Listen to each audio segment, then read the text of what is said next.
오늘은 성경 개관 설교 요엘서를 살펴보도록 하겠습니다. 여호와의 날에 누구를 구원하실까? 라는 제목으로 말씀을 전할 때 큰 은혜가 있기를 소원합니다. 한 주 동안 성도님들 어떻게 지내셨습니까? 지금 우리나라는 격동의 시대를 지내고 있습니다. 세계는 우리나라를 가리켜 나라가 양극단으로 나뉘어졌다라고 말합니다. 정치의 대립으로 인해 자신과 다른 생각이 있는 사람에 대해서 공격적인 언행을 쉽게 행하고 있다는 것이죠. 이것을 개인적으로 그냥 생각하는 것만이 아니라 공공연하게 나타내고 있다는 것이 사회적 문제로 대두됩니다. 그러나 자세히 들여다보면 이 정치적 대립, 어떤 정치적인 의미보다 법에 따른 공정에 반하여 자신만의 생각에 얽매여 있는, 그래서 사회 질서를 어그러뜨리는 지금의 현상입니다. 우리가 상식적으로 생각하면 법을 따르는 것이 상식입니다. 그런데 법이 나와 반할 때 사람 중에는 법이 잘못되었다고 판단한 것만이 아니라 이제 힘으로 그 논리를 뒤엎으려는 세상이 되고 있는 것입니다. 그런데 역사를 돌아보면 이것은 오늘날의 특별한 모습이 아닙니다. 세상 역사 중에는 상식에 반하여 역사에 큰 반항을 일으켰던 사건, 인물들이 많습니다. 대표적으로 독재자들이 그러하였고 침략자들이 그러하였습니다. 사람이라면 어떻게 그럴 수 있을까? 그렇게 생각할 수 있는 행동을 아무렇지 않게 행하여 세상 사람들로 하여금 다수의 사람들에게 큰 슬픔을 안겨주었습니다. 그런 사람에게 필요한 것이 바로 공정한 법의 심판입니다. 악인들을 심판할 때 사회에 닥친 불행의 그림자가 사라지게 되는 것이죠. 이것이 법의 심판의 의미입니다. 단지 악인에게 벌을 주는 것이 심판이 아니라 심판을 통하여 사회가 좀 더 살기 좋은 사회, 구원받는 사회, 사람들의 삶을 건져주는 구원을 안겨주는 것이죠. 요엘서는 그런 의미에서 하나님께서 심판하심으로 주의 백성들에게 구원을 주실 것을 약속하시는 말씀입니다. 우리가 심판하면 하나님의 엄정한 징계만을 생각합니다. 그러나 이 심판에는 앞에서 말씀드린 것 같이 구원의 의미, 하나님의 백성들에 대한 구원의 의미가 담겨 있습니다. 요엘서를 통하여 이 의미를 자세히 살펴봅시다. 그리하여 이 세상에서 건져주실 분이 오직 하나님임을 기억하시고 그 하나님을 사랑하시고 따르시는 우리 모든 성도님 되시기를 간절히 기도드립니다.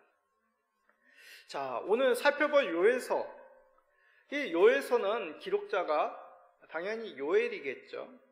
근데 이 요엘이 누구인가? 라는 그런 정보는 이 요엘서에는 극히 제한적입니다. 1절에 단지 아버지의 이름이 부두엘이었다라는 것만 기록이 되어 있습니다. 이 요엘이 어느 시대의 사람이며 지역 어디에서 사역하였는지 도무지 알 수가 없습니다. 단지 이 요엘서의 내용 속에서 그가 바벨론 포로로 끌려간 사건을 과거의 일로 언급하므로 이 바벨론 포로, 그 유수의 시간 후의 인물임을 우리는 추측할 수 있습니다. 이런 역사적 시기에 대한 정보가 극히 작지만 우리는 이 요엘서의 말씀을 주의 깊게 살펴야 됩니다. 왜냐하면 이 말씀에는 하나님의 심판의 메시지가 담겨 있기 때문입니다. 그 대상은 바로 하나님의 백성이 이스라엘을 흩어지게 하였던, 괴롭혔던 여러 세상 민족에 대한 심판입니다.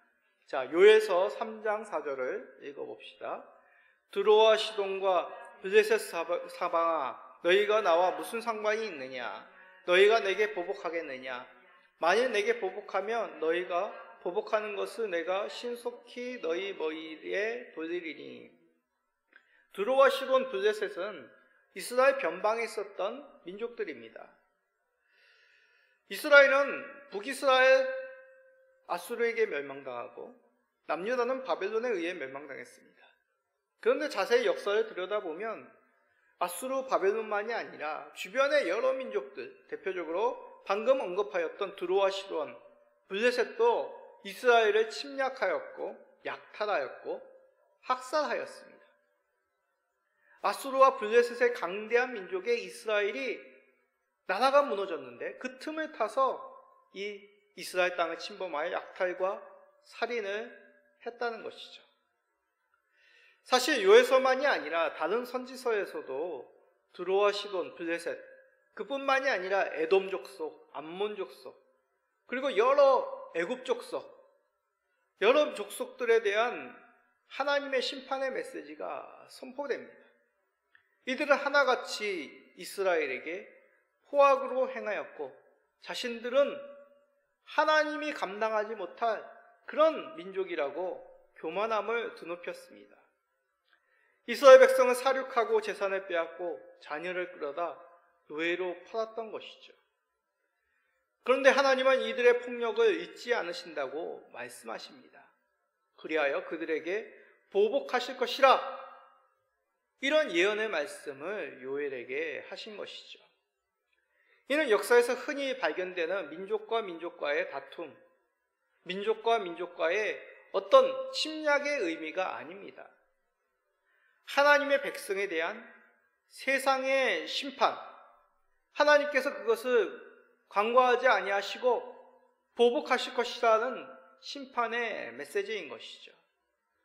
요일은 그 가운데 특별하게 하나님이 열방의 심판을 내리시는 장소와 때를 언급합니다. 그 장소는 바로 심판의 골짜기, 심판의 골짜기라고 불리는 여호사밧의 골짜기이고, 심판을 내리시는 때는 바로 여호와의 날이다 라고 말씀합니다. 자, 요에서 3장 14절입니다. 사람이 많으며 심판의 골짜기에 사람이 많으며 심판의 골짜기에 여호와의 날이 가까우미로다. 이 여호사밧이란 그 뜻 자체가 하나님께서, 여호와께서 심판하신다라는 뜻입니다. 하나님께서 소돔과 고모라를 심판하셨듯이 하나님께서 이곳에서 세상을 심판하신다는 말씀이죠. 그리하여 이곳에 사면의 민족들을 모으십니다. 이 민족들이 이스라엘을 탈취하고자, 하나님의 백성의 것을 탈취하고자 혈안이 되어 있습니다. 두 손에는 무시무시한 무기들이 들려져 있습니다. 아니, 오히려 이들이 그들의 목적대로 하나님의 백성들을 더 괴롭히고 하나님의 백성의 것을 빼앗지 않을까요? 모이니까요. 한 사람이 아니라, 한 민족이 아니라, 두세 민족이 아니라 세상의 여러 민족들, 열방들이 모여서 그들의 흉포한 모습을 드러내고자 합니다. 과연 이들은 어떻게 될까요? 하나님의 엄중한 심판을 받는다고 말씀하십니다. 하나님께서 포효하시니 하늘과 땅이 진동합니다. 과연 어떠한 민족이, 어떠한 세력이, 어떠한 것들이 하나님을 대적할 수 있겠습니까? 그들의 손에 날카로운 창이 들려있고 수많은 무리들이 모여있을지라도 하나님이 포효하심에 세상은 감당할 수 없는 것이죠. 이 민족들은 하나같이 역사 가운데 비참한 최후를 맞이합니다. 탐욕으로 폭력을 행하였던 이 민족들은 자신들이 행한 것보다도 그 이상으로 무참하게 침탈당하여 이 땅 가운데 사라지게 되는 것이죠. 그런데 이 요에서가 특별한 것은 이 속에는 또한 세상의 민족만이 아니라 하나님의 심판을 당하는 세력들이 있다라고 말씀합니다. 그들은 다름 아니라 하나님의 백성들입니다. 하나님의 백성들도 하나님의 심판을 당합니다. 요에서는 이것을 심판의 이미지 여러 가지 사용하던데 그 중에 메뚜기 떼와 흑암을 말씀하십니다. 메뚜기 떼와 흑암은 성경에서 자주 언급되는 심판의 도구이죠. 생각나시는 구절이 있습니까? 광경이 있습니까? 애굽의 10가지 재앙, 그 중에 메뚜기 떼와 흑암이 있습니다. 다시 말해 하나님께서는 하나님의 백성들에게도 메뚜기 떼를 보내시고 흑암으로 그들을 심판하신다라고 말씀합니다. 그러기에 이 메뚜기 떼, 요에서에서 말하고 있는 메뚜기 떼, 흑암은 어떤 자연 재앙만을 말하는 것이 아닙니다. 그 뒤에 계시는 하나님의 엄중하신 메시지, 심판이 담겨 있는 것이죠. 실제로 이스라엘은 역사 가운데 하나님의 징계로 타국의 땅에 포로로 끌려갑니다. 자신들의 거처였던 이스라엘은 황폐해졌고 성전은 무너졌습니다. 지금 제가 과거 시제를 사용하지 않습니까? 그러니까 이것은 과거 이스라엘의 징계구나 라고만 생각할 수 있습니다. 근데 제가 앞에서 하나님이 요엘을 통하여 내리시는 그 심판의 메시지 언제 행한다고 하였습니까? 심판의 때가 언제라고 이 요엘서는 말씀하였다고 했죠? 여호와의 날. 이 여호와의 날이 요엘서에서 굉장히 중요한 말씀입니다. 이 여호와의 날이란 바로 하나님께서 이 땅을 마지막 날에 심판하시는 그날, 그 날을 이 요엘서에서는 여호와의 날이라고 지칭하는 것입니다. 요엘서 2장 11절입니다. 여호와께서 그의 군대 앞에서 소리를 지르시고 그의 진영은 심히 크고 그의 명령을 행하는 자는 강하니 여호와의 날이 크고 심히 두렵도다. 당할 자가 누구이랴? 다시 말해 세상 열방도 그리고 하나님의 백성들도 이 여호와의 날에 하나님의 그 엄중하신 심판을 감당할 수 없다라고 말씀하는 겁니다.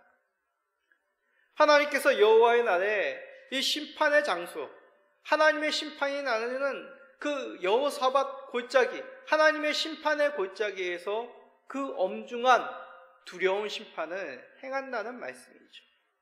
흑암과 피와 불이 하늘에서 내립니다.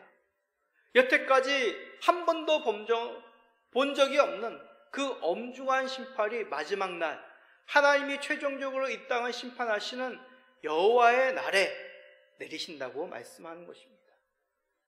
우리는 이것을 기억해야 됩니다.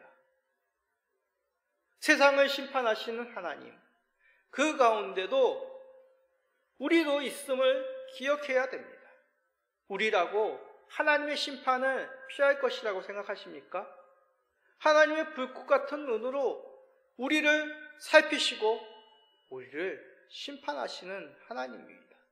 어떤 누구도 세상의 권세가 그 힘을 모으기 위하여 함께 모여 하나님의 심판을 피하자, 하나님을 대적하자라고 하였지라도, 그리고 자신의 의를 드러내며 자신이 하나님을 잘 섬겼다라고 자랑하는 일종의 말로만 신앙도 하나님 앞에 엄중한 심판이 있음을 기억해야 됩니다. 그러기에 우리는 이 말씀 앞에 우리 자신을 돌아보아야 되는 것입니다. 우리에게도 하나님의 심판이 있고 우리를 괴롭히는 이 세상의 권세들도 심판이 있음을 기억하여 더욱 겸손히 하나님 앞에 자복하는 마음으로 나가시는 우리 모든 성도님 되시기를 간절히 간구드립니다. 자, 잠시만요. 선풍기 때문에 추울 것 같아요.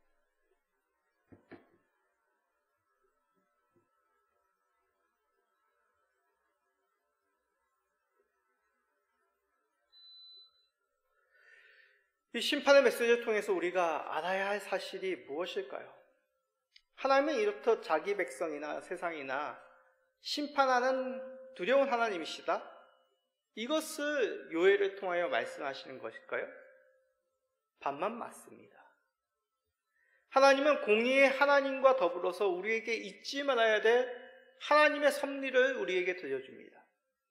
악을 내버려 두시지 아니하시는 공의의 재판관께서 세상을, 악인을 심판하심으로 우리는 그 속에서 하나님의 구원의 섭리를 경험하게 됩니다. 세상, 하나님 앞에 핏대를 세우고 덤벼듭니다.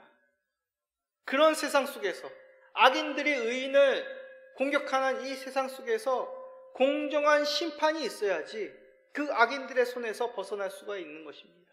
이것이 바로 심판이라는 의미 속에 담겨져 있는 또 다른 의미입니다. 그러기에 심판은 구원이 무엇인지를 알려주는 관문과도 같습니다. 하나님은 요엘을 통해서 하나님의 백성이 다시 회복될 것을 약속하십니다. 요엘서 2장 26절입니다. 너희는 먹되 풍족히 먹고 너희에게 놀라운 일을 행하신 너희 하나님 여호와의 이름을 찬송할 것이라. 내 백성의 영혼이 수치를 당하지 아니하리로다. 메뚜기 떼로 핍절함을 경험함, 괴로움이 사라진다고 말씀하십니다. 더 나아가 풍족하여질 것이다. 더 이상 수치를 당하지 않을 것이라고 약속하신 것이죠. 이런 풍성함을 잘 나타내는 구절이 이른 비와 늦은 비입니다. 이스라엘은 농경사회로 이른 비가 필요합니다. 이른 비라는 것은 겨울비입니다. 이스라엘은 지중해성 기후이기 때문에 우리와는 정반대의 기후를 보여줍니다. 그래서 겨울이 우기입니다. 그 우기를 시작하는 비가 이른 비입니다. 이른 비가 내림을 통하여 딱딱해져 있던 이스라엘의 대지가 촉촉하게 부드럽게 파종할 수 있는 땅으로 변하게 되는 것이죠. 그렇게 늦은 비는 이 모든 우기 시기가 지나가고 마지막으로 심었던 곡식이 싹이 나고 자라서 알곡이 맺을 때 더욱 탐스럽게 맺어지기 위하여 풍족하게 내리는, 그 알곡으로 풍족하게 수분을 가질 수 있도록 내리는 그 늦은 비가 바로 봄비라고 할 수 있습니다. 이러한 농경적인 이미지로 하나님의 백성들에게 풍성함을 누릴 것이라고 요엘을 통하여 말씀하신 것이죠. 이런 농경적인 이미지를 사용하시는 이유가 무엇일까요? 하나님께서 우리들에게, 하나님의 백성들에게 어떠한 구원의 의미를 우리에게 전달하고자 함입니다. 바로 풍성함. 우리가 먹고 사는 문제, 그런 문제로 인하여 더 이상 수치를 당하지 않을 것이라고 말씀하시는 이스라엘 그 당시의 백성들에게 뼈저리게 피부로 와닿을 수 있는 그 풍성한 구원의 의미를 전달하고 계신 것이죠. 먹고 배부름은 단지 어떤 물질의 풍성함이 아니라 생명 그 자체였습니다. 하나님은 생명 없이 괴로움이 가득하였던 그 핍절한 세상 속에서 더 이상 너희들은 그런 핍절함을 당하지, 목마름이 당하지 않을 것이다, 배고픔 줄이지 않을 것이라고 말씀하시며 풍성한 생명, 구원을 너희에게 허락하실 것이라고 말씀하는 것이죠. 그러기에 이 속에 담겨있는 구원의 메시지는 단지 물질의 의미가 아닙니다. 단지 밀가루 몇 포대를 더 얻는다는 그런 의미가 아닙니다. 단지 너희들의 근심 걱정이 사라진다는 그런 단편적인 말씀이 아닙니다. 바로 하나님이 너희와 함께 하시는 복의 근원이신, 세상의 심판해 주시어 구원해 주가 너와 함께 하시는 진정한 구원을 너희들에게 이루실 것이라고 말씀하고 계십니다. 요엘서 2장 27절입니다. 그런즉 내가 이스라엘 가운데 있어 너희 하나님 여호와가 되고 다른 이가 없는 줄을 너희가 알 것이라. 내 백성이 영원히 수치를 당하지 아니하리로다. 보통 사람들은 구원하면 천국을 먼저 생각합니다. 아, 천국에 가겠구나. 당신은 천국에 갈 자신이 있습니까? 물론 구원에 우리가 최종적으로 들어갈 하나님의 나라, 새하늘과 새 땅, 그것을 소망하는 것을 중요합니다. 그러나 생각해 보십시오. 제 아무리 아름다운, 우리가 한 번도 보지 못한 휘황찬란하고 밝은 눈물과 고통이 없는 천국이라 할지라도 그곳에서 하나님이 계시지 않다면 그것이 과연 천국이겠습니까? 아닙니다. 예전에 우리는 하나님을 성전에만 계신 하나님을 아는데 이제 우리 일상에서 하나님을 찾지 않는 그런 삶이 없어지고 나의 하나님이 되시고 우리는 그의 백성이 되는 하나님과 동거하는 하나님과 감히 하나가 되는 그런 은혜, 그것이 바로 천국이라고 말씀하시는 것이죠. 하나님의 나라는 여기 있다 저기 있다, 천국은 여기 있다 저기 있다가 아니라 너희 가운데 계신다는 뜻입니다. 주 예수께서 오심으로 말미암아 우리는 바로 그 하나님이 함께 하시는 은혜가 있는 것이죠.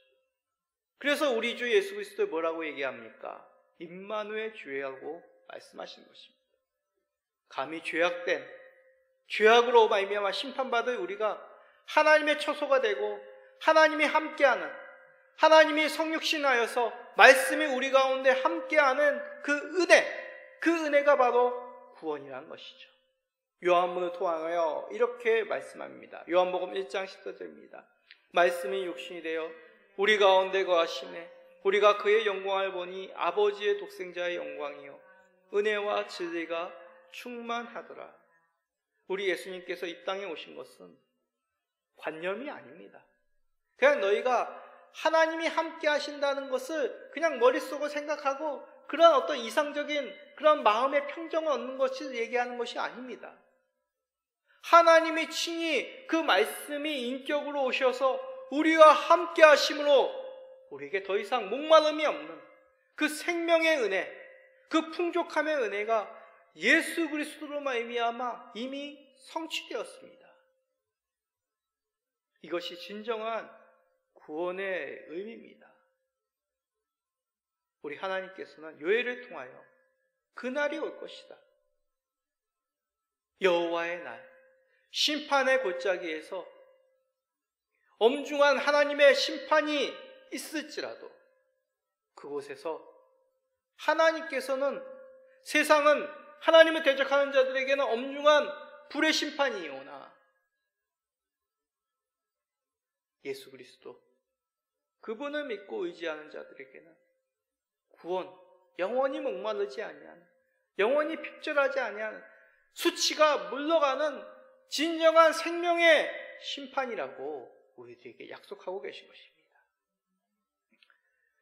예수님의 오심으로 이 약속이 이미 성취되었습니다. 우리에게는 그러기에 이 심판의 날은 두려운 날이 아니라, 여호와의 날은 우리가 피해야 될 날이 아니라 소망하고 기다려야 될 놀라운 은혜의 날임을 기억하시고 이것을 소망하시고 이것을 기다리시는 우리 주 예수 그리스도의 백성들이 되시기를 간절히 기도드립니다.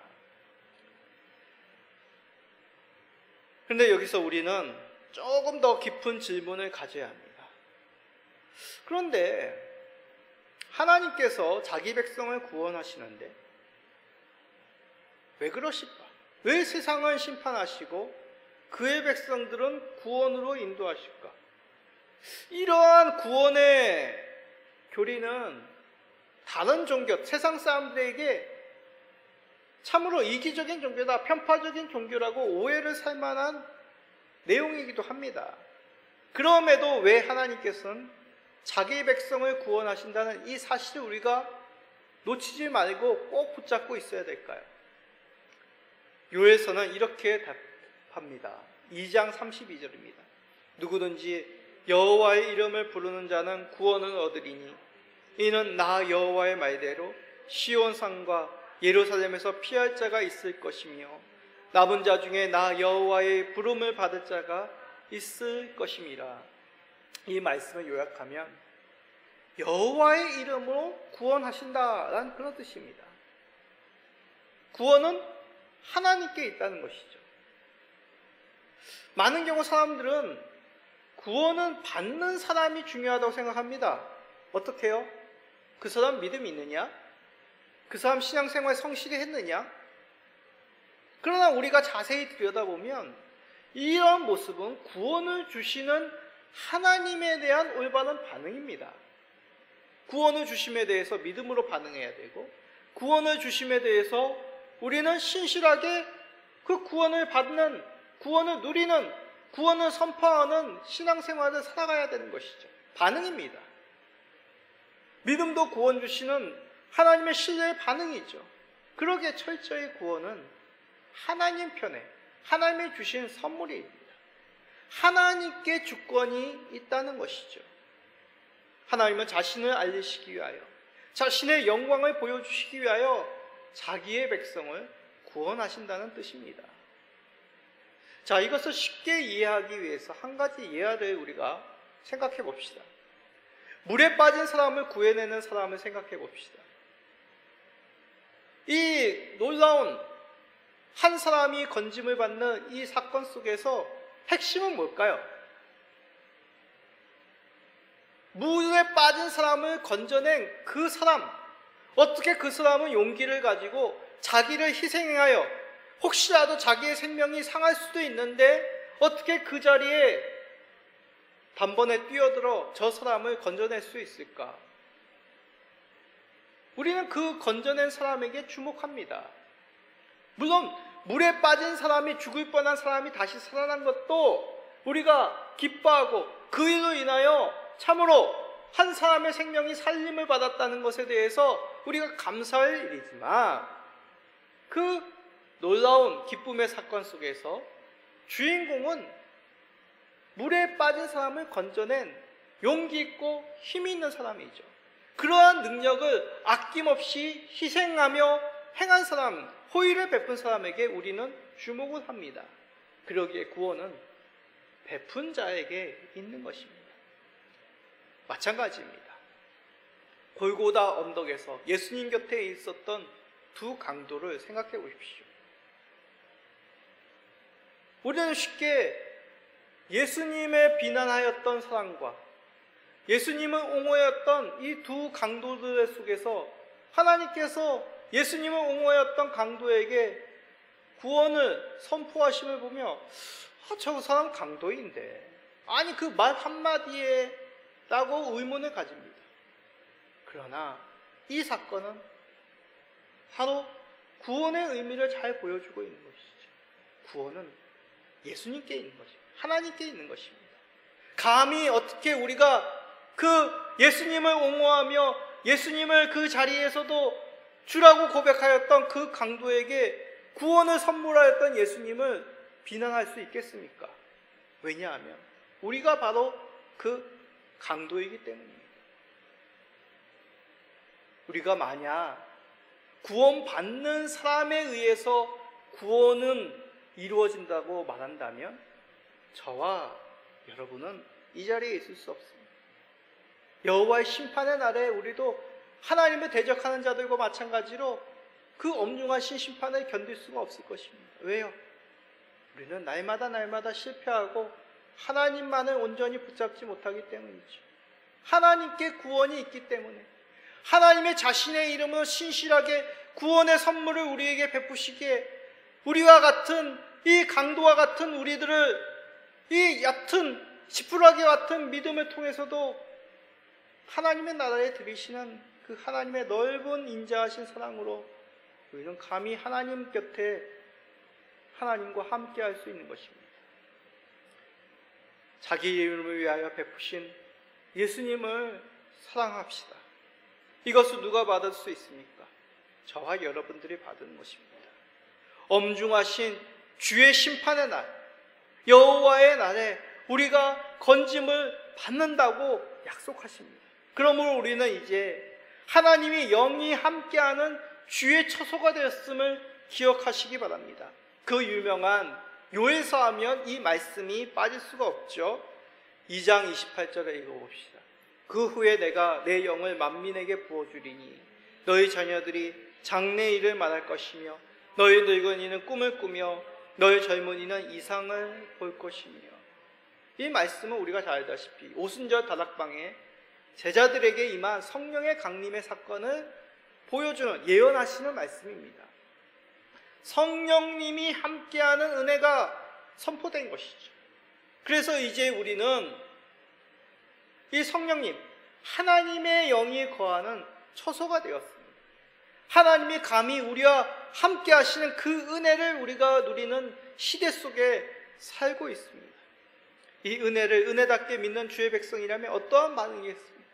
당연히 그 주님의 성령의 전임을, 그 성령의 놀라운 역사를 소멸되지 않도록 우리 자신을 돌아보아야 되는 것 아닙니까? 그것이 바로 주의 구원, 이 심판을 행하시는 하나님, 공정하심을 우리가 찬송하며 더욱 하나님의 백성답게 살기로 작정하며 이 땅 가운데 주 예수님만을 사랑하는 주의 백성의 길을 가는 것입니다.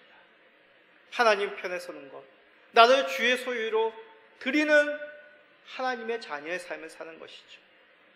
하나님의 엄중하신 심판의 날, 징계와 구원이 있음을 잊지 마시기 바랍니다. 그 가운데 신실하게 우리에게 베푸신 구원의 이름 예수 그리스도를 더욱 사랑하시고 믿음으로 따라가시는 우리 모든 성도님 되시기를 예수 그리스도의 이름으로 축복드립니다. 아멘.